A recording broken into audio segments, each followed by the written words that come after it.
El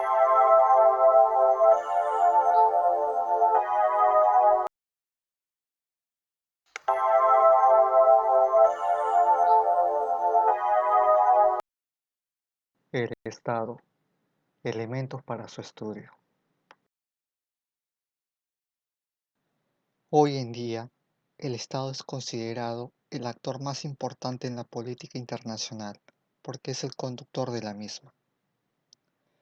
Es importante señalar que previo a la existencia del Estado moderno, hubo otras formas de organización política en la antigüedad. Por un lado, tenemos la polis en Grecia, traducida como ciudad-estado, pero que en realidad significa Estado autónomo que se gobierna a sí mismo. Por otro lado, tenemos las civitas en Roma, que se refería a la comunidad ciudadana jurídicamente organizada. Ambas organizaciones eran independientes y autónomas, respectivamente, y estaban compuestas por ciudadanos libres con derechos y responsabilidades políticas y militares.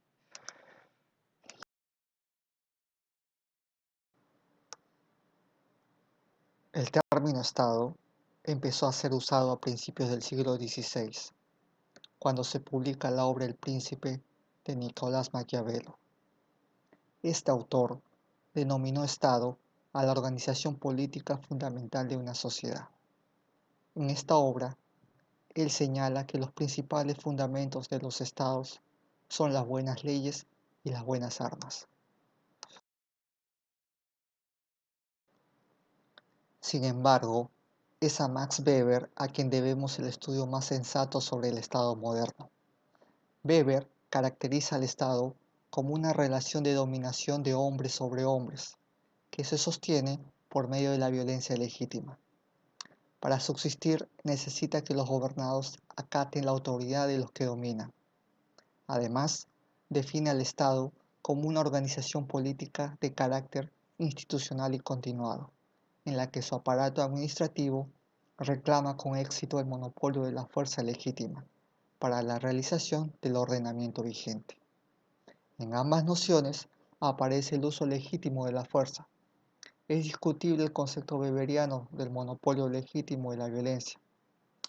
Podemos señalar que el Estado es una organización violenta, aunque no siempre se acepte.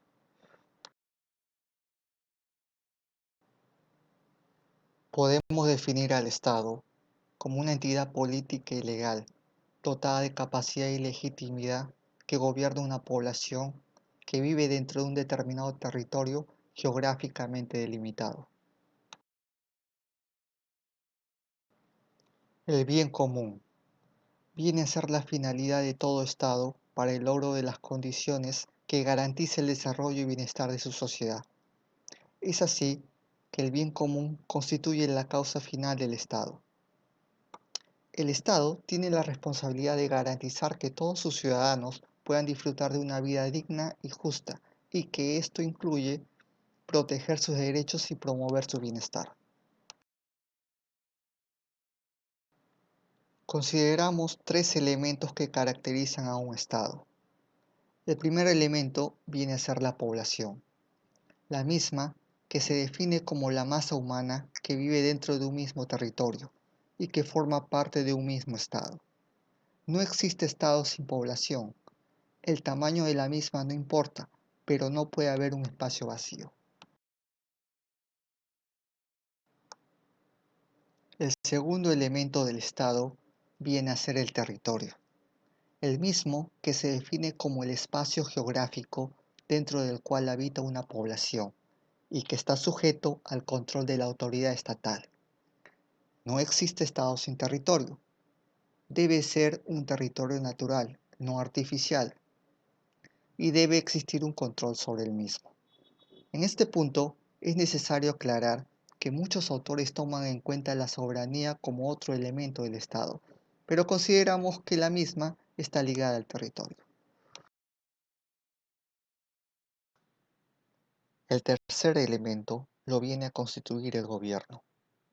El poder de un Estado se expresa por medio de un gobierno, el mismo que se define como la acción por la cual la autoridad dirige la política y la administración de dicho Estado.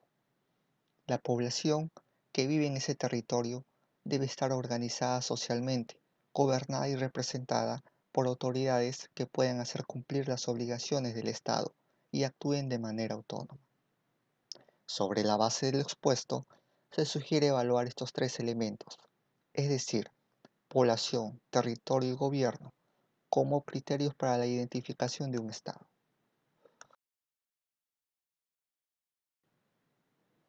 Pasaremos a analizar los tres elementos del Estado ya tratados. Podemos señalar, en cuanto a características, tenemos un territorio fronterizo, sujeto al control de la autoridad estatal, un cuerpo de funcionarios que dirigen el gobierno con capacidad estatal y legitimidad, y la más humana que vive dentro del territorio del Estado. En cuanto al aspecto externo, tenemos las pretensiones extraterritoriales por parte del Estado, el reconocimiento del Estado por parte de otros estados en la comunidad internacional. Respecto a la población, tenemos los extranjeros, los refugiados, entre otros grupos. En cuanto a crisis estatal, hablamos que existe la misma cuando hay descontrol territorial fronterizo por parte de la autoridad estatal, cuando hay ocupación, cuando en el gobierno existe pérdida de capacidad estatal, crisis de legitimidad, o hay un gobierno en el exilio, cuando en la población hay descenso demográfico o emigración de la misma. En cuanto a fracaso estatal, existe el mismo cuando en el territorio hay derrota militar o pérdida de soberanía territorial, cuando en el gobierno hay fracaso administrativo o pérdida de legitimidad, cuando en la población existe guerra civil o lucha armada, genocidio, doble poder o lealtades divididas.